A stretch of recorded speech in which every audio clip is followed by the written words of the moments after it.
You have been trying to change your circumstances by changing your actions. But the deeper truth is this: your circumstances are the inevitable result of what you believe to be true about yourself. The subconscious mind does not reason. It does not argue. It simply accepts what you impress upon it with feeling and conviction, and then proceeds to bring it into your experience with absolute faithfulness. Right now, at this very moment, your life is reflecting back to you the sum total of your dominant beliefs. Not the beliefs you wish you had, not the beliefs you speak about in moments of hope, but the beliefs you have accepted emotionally as true in the quiet depths of your mind. And here is the revelation that changes everything. You are not bound by the beliefs you currently hold. You did not choose most of them consciously.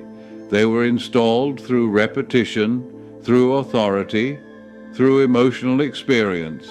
But just as they were installed, they can be replaced. The question before you now is not whether you can change what you believe. The question is, do you understand the law by which beliefs are installed in the subconscious mind? Most people live their entire lives without recognizing that they are governed by beliefs they never consciously chose. These beliefs were planted in childhood, reinforced through repeated experience, and accepted without examination. And because they were accepted with feeling, they became the operating instructions of the subconscious mind. You may believe, for example, that money is difficult to obtain. You may believe that love is something you must earn through sacrifice. You may believe that health declines with age, or that success requires exhausting effort.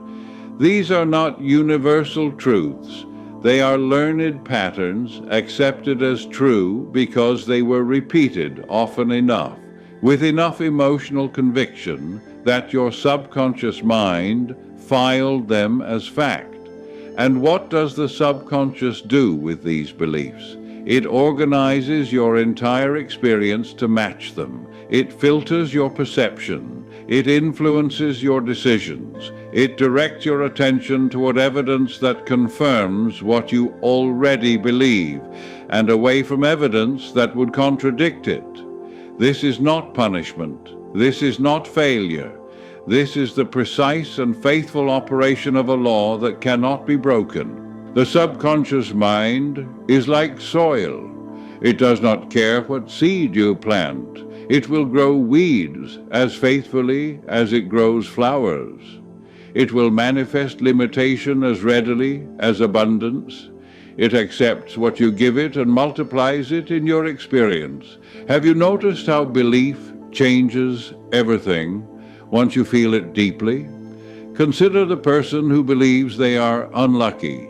They do not need to consciously sabotage themselves. Their subconscious, accepting this belief as instruction, will guide them toward choices and interpretations that confirm it. They will remember the disappointments and forget the blessings. They will hesitate at opportunities and move boldly toward mistakes, not because they are foolish, but because their subconscious is faithfully executing the belief they have installed. Now consider the person who believes with quiet certainty that they are guided and protected. Do they experience fewer challenges? No, but they interpret those challenges differently. They move through difficulty with an inner assurance that resolution is coming, and because they expect guidance, they notice it when it appears. Their subconscious, accepting this belief, organizes their perception and intuition to align with it. This is the key understanding. You cannot install a new belief through willpower alone. You cannot force the subconscious to accept what the conscious mind merely wishes were true. The subconscious responds to feeling, to repetition, to the emotional conviction behind your thoughts. Think of a time when you prayed and quietly felt peace. In that moment, you were not demanding or begging. You were resting in the certainty that your prayer was already heard. That feeling of peace, that inner knowing, that is the feeling tone that installs belief. The misbelief that most people carry is this: they think belief is intellectual agreement. They think that if they understand something mentally, they've accepted it. But understanding is not acceptance. The subconscious does not respond to intellectual comprehension. It responds to emotional acceptance, to the feeling of truth, to the inner yes that arises when something is accepted as real. This is why affirmations often fail. A person repeats, "I am prosperous," while feeling poor. They say, "I am confident," while trembling with doubt. The words go into the conscious mind, but the feeling goes into the subconscious. And it is always the feeling that wins. You are beginning to see how this law never fails. If you wish to install a new belief, you must do more than speak new words. You must generate the feeling of the belief being true. You must imagine the reality of it so vividly, so consistently, that your subconscious accepts it as fact. And when it does, it will begin to reorganize your experience to match it. Here is where understanding becomes power. The subconscious mind cannot tell the difference between a vividly imagined experience and a real one. When you imagine something with sensory detail, with emotional involvement, with a feeling of reality, your subconscious accepts it as an actual experience. And from that acceptance, it begins to create the conditions that match it. This is not fantasy. This is not pretending. This is the conscious use of imagination as the tool by which beliefs are installed. Every belief you currently hold was installed this way. The belief in limitation came from repeatedly imagining limitation, feeling it, expecting it. The belief in difficulty came from repeatedly picturing struggle and accepting it as inevitable. But imagination is neutral. It will serve whatever you direct it toward. And when you direct it consciously with feeling and faith toward the reality you wish to experience, you are installing a new belief in the only place that matters, the subconscious mind. This is the spiritual law that has been taught in every tradition. As you believe, so shall it be done unto you.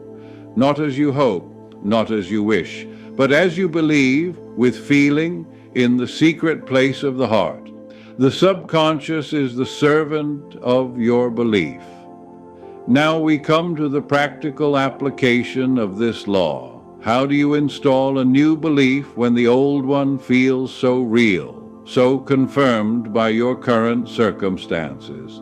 You begin by understanding that your current circumstances are the proof of your old belief, not the truth about what is possible. They are evidence of what you have been accepting as true, not a limitation on what you can accept from this moment forward. The process of installing a new belief requires three elements: clarity, feeling, and repetition. First, clarity. You must know what you wish to believe, not in vague terms, but with specific understanding. If you wish to believe you're prosperous, what does that mean to you? What would prosperity feel like? What would it allow you to do, to give, to experience? The subconscious responds to specificity. It needs a clear impression to work with. Second, feeling. This is the bridge between thought and belief. You must generate the feeling of the new belief being true. Not the feeling you will have when it manifests, but the feeling of it already being real. This is the art of assumption. You assume the feeling of the wish fulfilled. How do you do this? Through the deliberate use of imagination. You enter into a relaxed state, quiet the conscious mind, and picture yourself living from the new belief. You see through your own eyes. You feel the emotions. You notice the details. You make it real in your mind, so real that your subconscious accepts it as an actual memory. Can you sense that quiet certainty within you even now? This is not daydreaming. This is not idle wishing. This is the conscious impression of a belief into the subconscious through the language it understands. Mental images accompanied by feeling. Let me give you an example. Suppose you wish to install the belief that you are confident and capable in your work. The old belief whispers that you are inadequate, that others are more qualified, that you will fail if tested. You do not fight this old belief. You do not argue with it. You simply stop feeding it your attention and emotional energy. Instead, you begin the installation of the new belief. You sit quietly. You breathe. You allow your body to relax. And then you imagine yourself at work, moving with ease and assurance. You picture yourself speaking clearly, making decisions without second guessing, receiving appreciation from others. You do not imagine this as a future event. You imagine it as if it is happening now. You feel the steadiness in your chest. You notice the clarity in your thoughts. You experience the satisfaction of competence. You stay with this imaginal act until it feels real, until the feeling of confidence is alive in you. And then you release it, knowing that the impression has been made. This is the third element, repetition. One session of imagination does not overwrite a belief that has been reinforced for years. But daily practice done with feeling will gradually replace the old pattern with a new one. What you accept inwardly, you experience outwardly.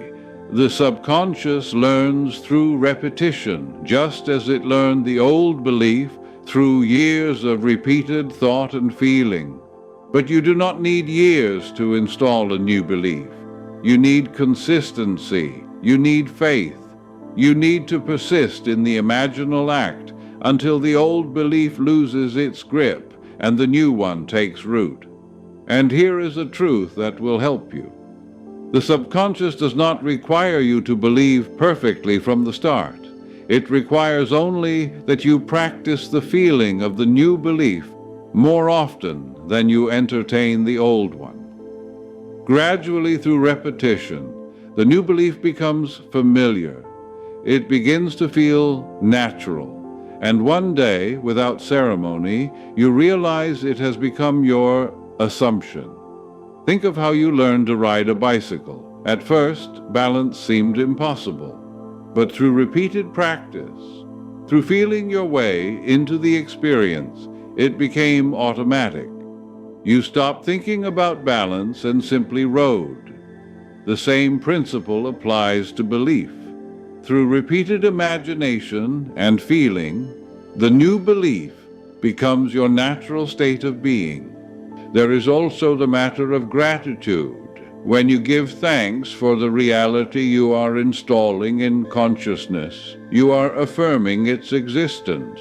Gratitude is the feeling of already having. It is the emotional signature of fulfillment. And when you feel grateful for the new belief being true, you are accelerating its installation. Let me also speak of forgiveness, for many old beliefs are rooted in past experiences of hurt or failure. If you hold resentment, if you replay old wounds, you're feeding the belief in limitation. Forgiveness is the release of the past's hold on your consciousness. It is not condoning what happened. It is freeing yourself to install a new belief without the weight of old emotion. You forgive by wishing good for those who hurt you, not because they deserve it, but because you deserve peace. You forgive yourself by recognizing that you did the best you knew how, with the understanding you had. And in that release, you create space for the new belief to take root. Faith is imagination directed toward good. The installation of a new belief is not a mechanical process. It is a spiritual practice. It is the conscious cooperation with the law of mind, the recognition that you are not a victim of circumstances, but a creator through belief. And as you practice this with reverence and consistency, you will see your life begin to reflect the beliefs you have chosen, rather than the ones that were chosen for you. You are not starting this work from emptiness. You are starting from the realization that you have always had this power, though you may not have understood it or used it consciously. Every belief you hold was installed through the same process I have described: repeated imagination, feeling, and acceptance. The only difference now is that you are taking conscious control of this process. You are choosing what to install. This is not about perfection. You will have moments when the old belief resurfaces, when doubt whispers, when circumstances seem to contradict your new assumption. This is natural. It does not mean you have failed. It means you are in the process of change, and the old pattern is releasing its hold. Do not fight these moments. Simply return to your practice. Return to the feeling of the new belief being true. Return to the inner work of imagination and gratitude. The law is patient. It does not punish hesitation. It simply responds to what you consistently accept as true. As you continue this practice, you will notice subtle shifts, a change in how you speak to yourself, a different quality of thought, a quiet confidence that was not there before. These are the signs that the new belief is taking root. Trust the process. Trust the law. Trust the power of your own subconscious mind to bring into form what you have accepted in consciousness. You are the gardener of your inner world. What you plant with feeling and faith, you will harvest in experience. The subconscious never fails to respond. It is responding even now to the belief you are beginning to install. Go in peace, knowing this truth.